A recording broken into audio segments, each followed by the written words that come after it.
നമസ്കാരം. തന്ത്ര and insight എന്ന് പറയുന്ന വീഡിയോ സീരീസിലേക്ക് ഏവർക്കും സ്വാഗതം. നമ്മൾ ഇന്ന് ചർച്ച ചെയ്യുന്ന വിഷയം എന്ന് പറയുന്നത് രസേശ്വര ശൈവിസമാണ് നമ്മൾ ഇന്ന് ചർച്ച ചെയ്യുന്ന സബ്ജക്റ്റ്. രസവിദ്യയെക്കുറിച്ച് കേൾക്കാത്തവർ, ആധ്യാത്മിക സാധനാന്വേഷികർ കുറവായിരിക്കും എന്നുള്ളതാണ്. പ്രത്യേകിച്ച് രസത്തിൻ്റെ ഉപയോഗം, അതുപോലെ തന്നെ സിദ്ധവൈദ്യത്തിലെ രസപ്രയോഗങ്ങൾ, അതോടൊപ്പം തന്നെ ഇപ്പം വളരെ പ്രശസ്തമായിട്ടുള്ള ധ്യാനലിംഗം, ജഗ്ഗി വാസുദേവിൻ്റെ സദ്ഗുരുവിൻ്റെ ധ്യാനലിംഗത്തിൽ രസശിവലിംഗങ്ങളും അതുപോലെ തന്നെ രസം ഓരോ പ്രതിഷ്ഠയുടെയും നട്ടെല്ലായിട്ട് രസം പ്രതിഷ്ഠിക്കുകയൊക്കെ ചെയ്തിട്ടുണ്ട്. റോഡ് ആയിട്ട് മെർക്കുറി റോഡുകളൊക്കെ അവർ അതിനകത്ത് യൂസ് ചെയ്തിട്ടുണ്ട്. അപ്പോൾ അവിടെയൊക്കെ പോകുന്നവരും അതിനെക്കുറിച്ച് പഠിക്കുന്നവരും ഒക്കെ എൻ്റെ അടുത്ത് വന്ന് ചോദിക്കാറുണ്ട്, എന്തുകൊണ്ടാണ് ശിവലിംഗത്തിൽ രസം ഉപയോഗിക്കുന്നത്, അതേപോലെ തന്നെ ഈ പ്രതിഷ്ഠകൾക്കൊക്കെ എന്തിനാണ് രസം ഉപയോഗിക്കുന്നത് എന്നുള്ളത് ചോദിക്കാറുണ്ട്. അതൊരോ പ്രതിഷ്ഠയുടെയൊക്കെ ഭാഗമാണെന്ന് പറഞ്ഞ് ഒഴിവാക്കാൻ നോക്കിയാലും അപ്പോൾ അടുത്ത ചോദ്യം, നമ്മുടെ ക്ഷേത്രങ്ങളൊന്നും അങ്ങനെ, നമ്മുടെ താന്ത്രികപരമായിട്ടുള്ള കേരളീയ ക്ഷേത്രങ്ങളൊന്നും അങ്ങനെ രസശിവലിംഗങ്ങളോ ഒന്നും അല്ലല്ലോ എന്ന് പറയും.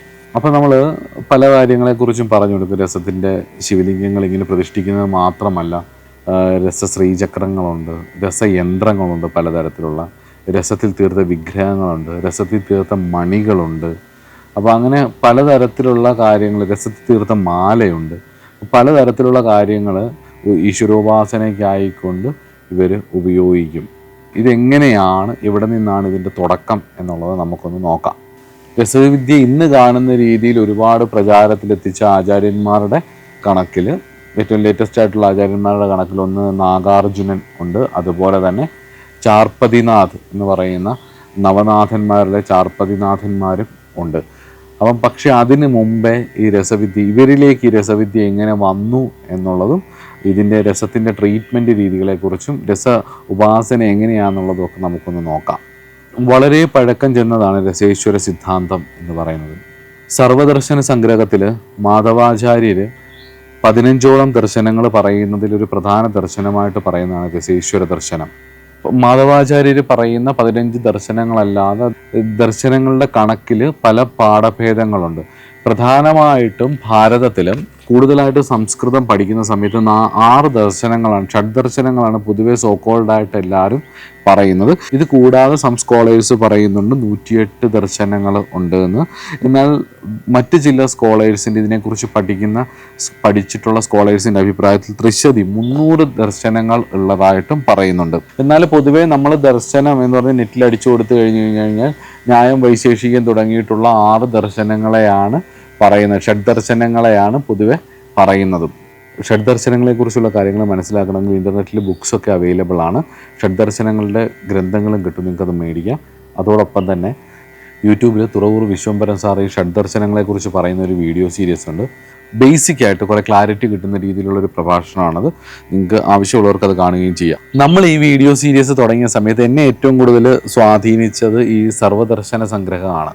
സർവദർശന സംഗ്രഹത്തിൻ്റെ ഒരു പ്രത്യേകത എന്ന് പറഞ്ഞു കഴിഞ്ഞാൽ അതിനകത്ത് വ്യത്യസ്തങ്ങൾ, വളരെ ഡിഫറൻ്റ് ആയിട്ടുള്ള 2 എടുത്ത് നിൽക്കുന്ന നാസ്തികവാദികളും പറഞ്ഞിട്ടുള്ള സിദ്ധാന്തങ്ങളെ ഒരുമിച്ച് ക്രോഡീകരിച്ചിട്ടും ഉള്ളത് കൊണ്ട് തന്നെ ഞാൻ അതിനെ ബേസ് ചെയ്തിട്ടും അതിനകത്ത് രസേശ്വര ശൈവിസം ഒരു പ്രധാന ദർശനമായിട്ടും പറയുന്നുണ്ട്. സായണ മാധവാചാര്യൻ്റെ സർവദർശന സംഗ്രഹത്തിൽ.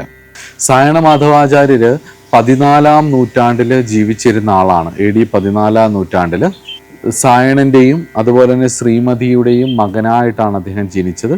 വിജയനഗരമാണ് അദ്ദേഹത്തിൻ്റെ ബർത്ത് പ്ലേസ്. അദ്ദേഹം സർവദർശന സംഗ്രഹം ക്രോഡീകരിച്ച സമയത്ത് ഈ ഒരു ദർശനത്തിന് വേണ്ട 4 കാര്യങ്ങളെക്കുറിച്ച് അദ്ദേഹം പറയുന്ന ഒരു വിഷയം, അതൊരു ദർശനമായിട്ട് എടുക്കണമെങ്കിൽ, അതൊരു സിദ്ധാന്തമായിട്ട് എടുക്കണമെങ്കിൽ അതിന് 4 കാര്യങ്ങൾ അദ്ദേഹം പറഞ്ഞിരുന്നു. ഒന്നാമത്തേത് ഭൗതികവും ആധ്യാത്മികവുമായിട്ടുള്ളതിൻ്റെ കഴിവുകൾ, ഫിസിക്കലായിട്ടുള്ളതും മെൻ്റലായിട്ടും, ഭൗതികമായിട്ടുള്ളതും ആധ്യാത്മികമായിട്ടും. രണ്ടാമത്തത് ഇൻ്റലക്ച്വലായിട്ടുള്ള അതിൻ്റെ ഒരു സൈഡും അതുപോലെ തന്നെ സ്പിരിച്വലായിട്ടുള്ള ഒരു സൈഡും. അപ്പം physical, mental, intellectual and spiritual, ഇങ്ങനെ 4 കാര്യങ്ങളായിരുന്നു അദ്ദേഹം ഒരു ദർശനത്തിന് വേണ്ടതായിട്ട് പറഞ്ഞിരുന്നത്. രസേശ്വരനായിരിക്കുന്ന മഹാദേവനാണ് രസേശ്വര ദർശനത്തിൻ്റെ ദേവത, ഒറിജിൻ അവിടെ നിന്നുമാണ്. നാദസമ്പ്രദായത്തിൽ പറഞ്ഞതുപോലെ തന്നെ മോക്ഷം മരണശേഷമല്ല രസേശ്വര ദർശനത്തിലും. ജീവൻ മുക്തി എന്ന് പറയുന്നത് ശരീരം ഉള്ളപ്പോൾ തന്നെ ഉണ്ടാവേണ്ടതായതുകൊണ്ട് തന്നെ ശരീരത്തിന് അതിപ്രാധാന്യവും ഉണ്ട്. രസേശ്വര ശൈവസത്തിൻ്റെ ഒരു പ്രത്യേകത എന്ന് പറയുന്ന ഒരു പ്രാക്ടിക്കലായിട്ടുള്ളൊരു ഫ്രെയിം വർക്ക് ഇതിനകത്തുണ്ട്. അതിൻ്റെ ഒരു ചേർച്ചയുണ്ട്. എന്ന് വെച്ച് കഴിഞ്ഞാൽ ഭൗതിക മെറ്റീരിയലായിട്ടുള്ള കാര്യങ്ങളും ആധ്യാത്മികപരമായിട്ടുള്ള കാര്യങ്ങളുമായിട്ടുള്ളൊരു പ്രാക്ടിക്കൽ ഫ്രെയിം വർക്ക് ഇതിനകത്ത് രസേശ്വര സിദ്ധാന്തത്തിൽ വന്നു എന്നുള്ളത് കൊണ്ട് തന്നെ തന്ത്രത്തിൻ്റെ ഇൻസ്പിറേഷനായി എന്നുള്ളതാണ്. തന്ത്രശാസ്ത്രത്തെ ബേസ് ചെയ്താണ് എന്നുള്ളതാണ്. കാരണം തന്ത്രം ഭൗതികതയെയോ ആധ്യാത്മികതയോ രണ്ടിനെയും തള്ളിക്കളയുന്നില്ല എന്നുള്ളത് കൊണ്ട് തന്നെ കാണുന്നവൻ ഏത് തലത്തിൽ നിന്ന് ഈ പ്രപഞ്ചത്തെ കാണുന്നോ അത് ആണ് അവൻ കാണുന്നത്. ബാഹ്യമായ രീതിയിലാണ് അവൻ കാണുന്നതെങ്കിൽ ആ ബാഹ്യമായിട്ടുള്ളത് ഈശ്വരൻ്റെ റിഫ്ലക്ഷൻ ആണെന്നും, എന്നാൽ അവൻ ആത്മബോധത്തിൻ്റെ തലത്തിൽ ഇരുന്നുകൊണ്ട് കാണുകയാണെന്നുണ്ടെങ്കിൽ ഈശ്വരൻ ആ തലത്തിലേക്കുമാണ് വരുന്നത് എന്നുള്ളത് തന്ത്ര സിദ്ധാന്തത്തിൻ്റെ ബേസാണത്. ധർമ്മ അർത്ഥ കാമമോക്ഷമാണല്ലോ ആധ്യാത്മിക സഫരിയുടെ മെയിൻ. അപ്പം ഇവിടെ രസേശ്വര സിദ്ധാന്തത്തിൽ മോക്ഷത്തിലേക്ക് എത്തണമെങ്കിൽ പിണ്ടസ്ഥൈര്യത എന്നുള്ള കാര്യം വേണം. പിണ്ടം എന്ന് പറഞ്ഞാൽ ഈ ശരീരത്തിൻ്റെ സ്ഥിരത വേണം എന്നുള്ളതാണ്. സ്റ്റേബിളായിട്ടുള്ള ഒരു ശരീരമുള്ളപ്പം മോക്ഷത്തിനായിട്ട് മുന്നോട്ട് പോകുന്ന സമയത്ത് അസുഖം വരാതെയും വാർദ്ധക്യത്താലും അതുപോലെ തന്നെ മരണത്തെ ഇങ്ങനെ ഡിലേ ചെയ്യിക്കാം എന്നുള്ളതുമൊക്കെയാണ് ഈ സിദ്ധാന്തത്തിൻ്റെ ഒരു രീതി. അതായത് സ്റ്റേബിളായിട്ടുള്ള ബോഡി വേണം, ശരീരം അതുകൊണ്ട് പ്രധാനമാണ്. മരണത്താലും രോഗത്താലും ഒന്നും ശരീരം നാശം വരാൻ പാടില്ല. അതുകൊണ്ട് തന്നെ പിണ്ടസ്ഥൈര്യത വേണം, ശരീരത്തിന് ഉറപ്പ് വേണം. അതുകൊണ്ട് തന്നെ അസുഖം വരാത്തതും വാർദ്ധക്യം ബാധിക്കാത്തതുമായിട്ടുള്ള ശരീരത്തിന് മാത്രമേ ജ്ഞാനം ദർശിക്കാൻ കഴിയുകയുള്ളൂ എന്നുള്ളതാണ് രസേശ്വര ശൈവ സിദ്ധാന്തത്തിൻ്റെ ബേസ്. ആ ബേസിൽ നിന്നുകൊണ്ടാണ് അവർ പിണ്ടസ്ഥൈര്യത എന്നുള്ള കാര്യം ചെയ്യുന്നതും. അപ്പോൾ പിണ്ടസ്ഥൈര്യതയ്ക്കായിട്ട് അവർ ചെയ്യുന്ന 2 കാര്യങ്ങളാണ് രസേശ്വര സിദ്ധാന്തത്തിലുള്ളത്. ഒന്ന് പരതസേവ എന്ന് പറഞ്ഞാൽ മെർക്കുറിയുടെ ഉപയോഗവും, രണ്ടാമത്തത് ഹഠയോഗവുമാണ്. വിഗറസ് എക്സസൈസസ്, ഹഠയോഗവും പ്രാണായാമവും, അതോടൊപ്പം തന്നെ പരതസേവ എന്ന് പറയുന്നത് പരതസേവ അല്ലെങ്കിൽ പാരതസേവ എന്ന് പറയുന്ന മെർക്കുറിയുടെ ഉപയോഗവും ആണ്. ഏൻഷ്യൻ ടെക്സ്റ്റുകൾ ഇതിനെക്കുറിച്ച് പറയുന്നത് രസഹൃദയതന്ത്രം, രസേശ്വര ദർശനം ആൻഡ് ഹഠയോഗ, അതുപോലെ തന്നെ രസാർണവം, രസേശ്വര സിദ്ധാന്തം, ഇവയൊക്കെയാണ് മെയിൻ ടെക്സ്റ്റ്. സിദ്ധനാഥ മിശ്രൻ എഴുതിയിട്ടുള്ള രസചിന്താമണി എന്ന് പറയുന്ന ഗ്രന്ഥം, അതേപോലെ തന്നെ കോവിൽ ആൻഡ് ഗോ എന്ന് പറയുന്ന 2 പേരുടെ പഠനങ്ങളും നമ്മളെ ഈ വിഷയത്തിൽ നന്നായിട്ട് സഹായിക്കും നമുക്ക് മനസ്സിലാക്കാൻ. അതുപോലെ തന്നെ സിദ്ധിനാഥ മിശ്രയുടെ രസചിന്താമണിയും നമുക്ക് അവൈലബിൾ ആയിട്ടുള്ള ഗ്രന്ഥങ്ങളാണ്. പിന്നെ ചില കുഞ്ഞു പുസ്തകങ്ങളുണ്ട് ഇതുമായിട്ട് ബന്ധപ്പെട്ടിട്ട്, നിങ്ങൾക്ക് ഇൻ്റർനെറ്റിൽ നോക്കിയാൽ മനസ്സിലാവുകയും ചെയ്യും. ഇനി എന്താണ് പാരത അഥവാ മെർക്കുറി എന്നുള്ളത് നോക്കാം. ഈ സിദ്ധാന്തത്തിലെ ശിവൻ്റെ രേതസിനെയാണ് മെർക്കുറി എന്ന് പറയുന്നത്. ശിവൻ്റെ രേതസിൽ നിന്നുണ്ടായിട്ടുള്ള ഈ രസം ഒരേ സമയം തന്നെ ശരീരം പോലെ തന്നെ ചഞ്ചലവും, മനസ്സിനെ കെട്ടിയിടാൻ പറ്റാത്തതുപോലെ രസത്തിനെയും അങ്ങനെ കെട്ടിയിടാൻ പറ്റത്തില്ല. അങ്ങനെ സ്ഥിരതയോടുകൂടി, ഞാൻ മുമ്പേ പറഞ്ഞ പോലെ രസം ശരീരം പോലെ തന്നെ സ്ഥിരതയുള്ളതല്ല, അതേപോലെ തന്നെ മനസ്സ് പോലെ എപ്പോഴും ചഞ്ചലിക്കുന്നതുമാണ്. ശരീരം മനസ്സിനെ പോലെ ഇങ്ങനെ ചഞ്ചലിച്ച് നടക്കുന്നതായതുകൊണ്ട് ഇതിന് 18 സംസ്കാരങ്ങളിലൂടെ പല വ്യത്യസ്തങ്ങളായിട്ടുള്ള അവസ്ഥയ്ക്ക് വ്യത്യസ്തങ്ങളായിട്ടുള്ള പ്രയോഗങ്ങളാണ്. എന്നാലും 18 അഷ്ടദശ സംസ്കാരങ്ങളിലൂടെ ഇതിനെ സംസ്കരിച്ച് പുറത്തെടുക്കുന്ന ദൃഢമായിട്ടുള്ള, കട്ടിയായി വരുന്ന, ദൃഢതയോടുകൂടി പുറത്തേക്ക് വരുന്ന രസം ഒരു വ്യക്തിയുടെ ശരീരത്തെയും മനസ്സിനെയും അതുപോലെ തന്നെ അയാളുടെ ആധ്യാത്മിക സാധനയും സംരക്ഷിക്കും, ദൃഢപ്പെടുത്തും എന്നുള്ളതാണ് രസേശ്വര ശൈവ സിദ്ധാന്തത്തിൽ പറയുന്നത്. ഇനി രസസംസ്കാരങ്ങൾ 18 എണ്ണം എന്താണെന്നുള്ളത് നോക്കാം.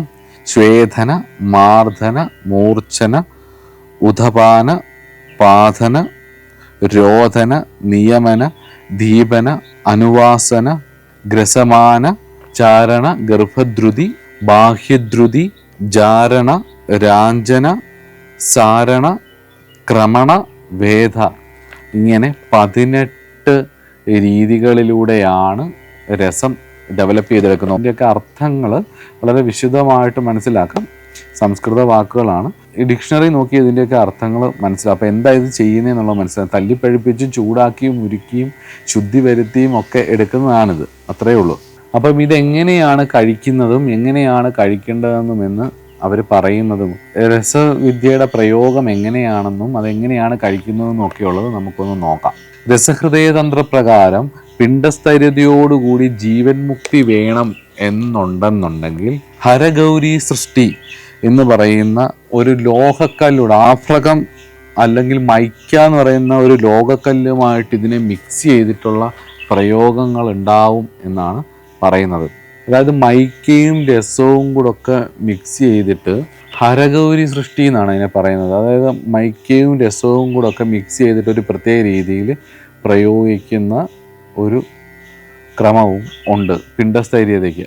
അത് രസഹൃദയതന്ത്രത്തിൽ ആണ് പറയുന്നത്. സാധനാ സമ്പ്രദായത്തിൽ രസാവരണ തന്ത്രത്തിൽ വേറൊരു രീതി പറയുന്നുണ്ട്. പ്രാണായാമത്തോടു കൂടിയൊക്കെ രസത്തെ ഉപയോഗിക്കും. നമ്മൾ മുമ്പേ പറഞ്ഞത് മൈക്കയായിട്ടൊക്കെ മിക്സ് ചെയ്ത് ഉപയോഗിക്കുന്നു. ഇവിടെ പ്രാണായാമവും യോഗയും അതോടൊപ്പം തന്നെ ശുദ്ധമായ രസം ഉപയോഗിക്കുന്നതിനെ കുറിച്ച് രസാവരണം എന്ന് പറയുന്ന തന്ത്രഗ്രന്ഥത്തിൽ പറയുന്നത് കർമ്മയോഗേന ദിവേശി പ്രാപ്യതീ പിണ്ടധാരണം.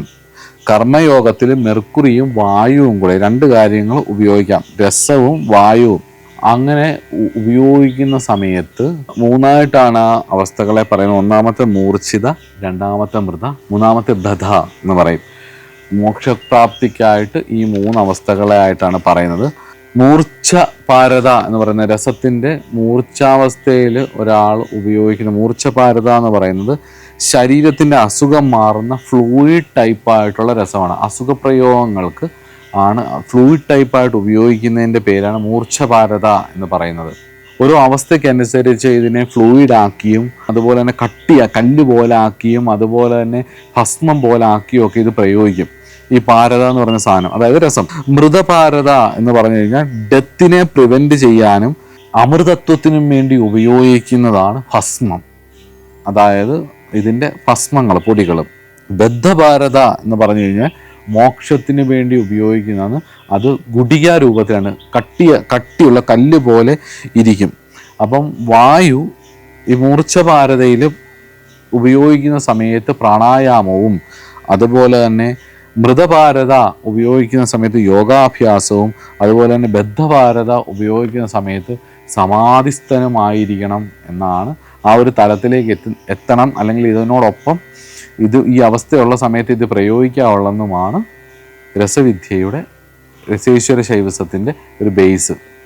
രസേശ്വര ശൈവസത്തിൽ ദേഹം എന്ന് പറയുന്നത്, ഈ ദേഹം എന്ന് പറയുന്നത് ലോഹത്തെ പോലാണ് കാണുന്നത്. അതുകൊണ്ട് തന്നെ അവർ ഈ രസം പ്രിപ്പയർ ചെയ്തിട്ട് ലോഹത്തിൽ പ്രയോഗിച്ചു നോക്കിയിട്ടാണ് വാസ്തവത്തിൽ മനുഷ്യൻ്റെ ശരീരത്തിലേക്ക് അല്ലെങ്കിൽ സാധകരുടെ ശരീരത്തിലേക്ക് അത് പ്രയോഗിക്കുന്നത്. ഈ രസം എന്നുള്ള വാക്കിന് അബ്സോർബ് എന്നൊരു അർത്ഥവും കൂടെ. അതായത് എല്ലാവരെയും ആകർഷിക്കുന്നത്, അല്ലെങ്കിൽ എല്ലാവരെയും തന്നിലേക്ക് ചേർക്കുന്നത് എന്ന് ഒരർത്ഥമുണ്ട്. മെർക്കുറിക്ക് ഒരുപക്ഷെ ഈ പേര് വന്നത് മിക്ക ലോഹങ്ങളും മെർക്കുറിയിലേക്ക് അബ്സോർബ് ചെയ്യപ്പെടും. ലെഡ് ടിന്നിലേക്കും, ടിന്ന് കോപ്പറിലേക്കും, കോപ്പർ വെള്ളിയിലേക്കും, വെള്ളി സ്വർണത്തിലേക്കും അലിഞ്ഞു ചേരും. എന്നാൽ സ്വർണത്തെ വരെ തന്നിലേക്ക് ലയിപ്പിച്ച് ചേർക്കാനുള്ള കഴിവ് രസത്തിനുണ്ട്. എല്ലാ ജീവാത്മാക്കളും, എല്ലാ പശുക്കളും പരമാത്മാവായിരിക്കുന്ന പശുപതിയിലേക്ക് ലയിക്കുന്നു എന്ന് പറയുന്നത് പോലെ, അല്ലെങ്കിൽ പരശിവനായിരിക്കുന്ന ഭഗവാനിലേക്ക് ലയിക്കുന്നു എന്ന് പറയുന്ന പോലെ മിക്ക ലോകങ്ങളും ഇവിടെ രസം പരതയിലേക്ക് ലയിക്കും എന്നുള്ളതാണ്. രസേശ്വര ദർശനത്തിൻ്റെ പ്രധാനമായിട്ടും ഞാൻ പറഞ്ഞല്ലോ, നമ്മുടെ ശരീരത്തിന് പ്രാധാന്യം കൊടുക്കുന്ന ഒരു ദർശനമാണ്. ശരീരത്തിന് അതിപ്രാധാന്യമാണ് രസേശ്വര സാധനയിൽ. അപ്പം ഇവിടെ 3 കാര്യങ്ങളാണ് പ്രധാനമായിട്ടും ഇക്വിലിബ്രിയത്തിൽ ഇരിക്കേണ്ടത്. മൂന്നും ഒരു ഇക്വിലിബ്രിയം സ്റ്റേറ്റിലിരിക്കണം. ഒന്ന് പ്രാണൻ, രണ്ടാമത്തെ മനസ്സ്, മൂന്നാമത്തേത് ശുക്ലം. ഇത് 3 കാര്യങ്ങളും, അതായത് ബ്രഹ്മചര്യം വളരെ നിർബന്ധമാണ് ഈ സാധനാക്രമത്തിൽ. അതുപോലെ തന്നെ മനസ്സ് വളരെ സ്റ്റേബിളായിരിക്കണം, അതുപോലെ തന്നെ പ്രാണനും സ്റ്റേബിളായിരിക്കണം. ഇതിനോടൊപ്പം തന്നെ രസപ്രയോഗത്തോടു കൂടിയിട്ടുള്ള ശരീരത്തെ നാച്ചുറലി അവർ സ്റ്റേബിളാക്കുകയും ചെയ്യും. രസവിദ്യയെക്കുറിച്ച് കുറേയൊക്കെ ഞാൻ പറഞ്ഞെങ്കിലും ഒരു കാര്യം കൂടെ ആലോചിക്കണം. ചുമ്മാതെടുത്ത് പ്രയോഗിക്കാൻ പറ്റുന്നതല്ല രസവിദ്യ. അത് നല്ല ഗുരുക്കന്മാരുടെ അടുത്തുനിന്ന് പഠിക്കണം. പഠിച്ചാൽ മാത്രം പോരാ, അവരുടെ ശിക്ഷണത്തിൽ കുറേ കാലം നിന്നിട്ട് വേണം ഈ വിദ്യയെക്കുറിച്ച് മനസ്സിലാക്കാനും ഇത് പ്രയോഗിക്കാനും. ഇല്ലേച്ചാൽ എന്താ കുഴപ്പമെന്ന് വെച്ചാൽ മെറ്റൽ പോയിസണിങ് ഉണ്ടാവും. രസം അറിയാതെ ഉള്ളിൽ ചെന്ന് കഴിഞ്ഞിട്ട് സാധാരണക്കാരന്, സാധാരണ ജീവിതം നയിക്കുന്ന ഒരാളിന്, ഭൗതികരായിട്ട് സാധാരണ ലോകത്ത് എങ്ങനെയൊക്കെയോ ജീവിച്ച് എന്തൊക്കെയോ കാണിച്ച് അല്ലെങ്കിൽ എന്തൊക്കെയോ ചെയ്ത് ജീവിക്കുന്ന ഒരു സാധാരണക്കാരനെ സംബന്ധിച്ചിടത്തോളം അവൻ ഇതിൻ്റെ പ്രയോഗമൊക്കെ അറിയാതെ പോലെ ഉള്ളിൽ ചെന്ന് കഴിഞ്ഞാൽ മെറ്റൽ പോയിസണിങ് ആവും. അപ്പം അത് സൂക്ഷിക്കണം, അത് ശ്രദ്ധിച്ചേ കൈകാര്യം ചെയ്യാവുള്ളൂ. ഈ രസേശ്വര ദർശനത്തിലെ പോപ്പുലറായിട്ടുള്ള ആചാര്യന്മാരെ കുറിച്ച് പറയാം. ആദിനാഥനായിട്ടുള്ള മഹാദേവനാണ് ഇതിൻ്റെ ഒറിജിൻ. രസേശ്വരൻ ഭഗവാനാണ്, മഹാദേവനിൽ നിന്നുമാണ്. അതിനുശേഷം ചന്ദ്രസേന എന്ന് പറയുന്ന ആചാര്യനും, അതിനുശേഷം നിത്യാനന്ദ എന്ന് പറയുന്ന ആചാര്യനും, അതിനുശേഷം ഗോരക്ഷനാഥൻ, നാദസമ്പ്രദായത്തിലെ ഗോരക്ഷനാഥനാണ് രസസമ്പ്രദായം കൈകാര്യം ചെയ്യുകയും അത് സാധാരണക്കാരിലേക്ക് ഒരുപാട് എത്തിക്കുകയും അതുപോലെ തന്നെ ശാബര മന്ത്രങ്ങളും അദ്ദേഹം ഇതിനോടൊപ്പം തന്നെ പ്രചരിപ്പിക്കുകയും ഒക്കെ ചെയ്തതായിട്ട് ചില പഠനങ്ങൾ കാണാം. അത് നമുക്ക് നോക്കുമ്പോൾ അത് കറക്റ്റായിട്ട് വരികയും ചെയ്യുന്നുണ്ട്. ചില സ്ഥലങ്ങളിൽ, ഇന്ത്യയിൽ തന്നെ പല സ്ഥലങ്ങളിൽ പോകുന്ന സമയത്ത് ശാബരമന്ത്രങ്ങൾ ട്രൈബൽസിൻ്റെ ഇടയിലും അല്ലാതെയൊക്കെ നമ്മൾ ഈ പറയുന്ന ഒരു സിസ്റ്റമാറ്റിക് പാറ്റേണിലല്ലാതെ ഇതിൻ്റെയൊക്കെ പ്രയോഗങ്ങൾ നമുക്ക് കാണാൻ കഴിയും. അതിനെക്കുറിച്ച് ഞാൻ പറയാം. അതുപോലെ ഗോരക്ഷനാഥന് ശേഷം കപാലി എന്ന് പറയുന്ന ആചാര്യനും, അതുപോലെ തന്നെ ബഹലൂക്കി എന്ന് പറയുന്ന ആചാര്യൻ, മാണ്ഡവ്യൻ എന്ന് പറയുന്ന ആചാര്യൻ, സിദ്ധനാഗാർജുനൻ എന്ന് പറയുന്ന ആചാര്യൻ, അതുപോലെ തന്നെ ചാർപ്പതിനാഥൻ എന്ന് പറയുന്ന ആചാര്യൻ, ഇവരൊക്കെയാണ് ഇതിനകത്തെ മെയിനായിട്ടുള്ളത് പറയുന്നത്. ഏകദേശം രസേശ്വര സമ്പ്രദായത്തെക്കുറിച്ച് പറയാൻ ഇത്രയൊക്കെയാണുള്ളത്.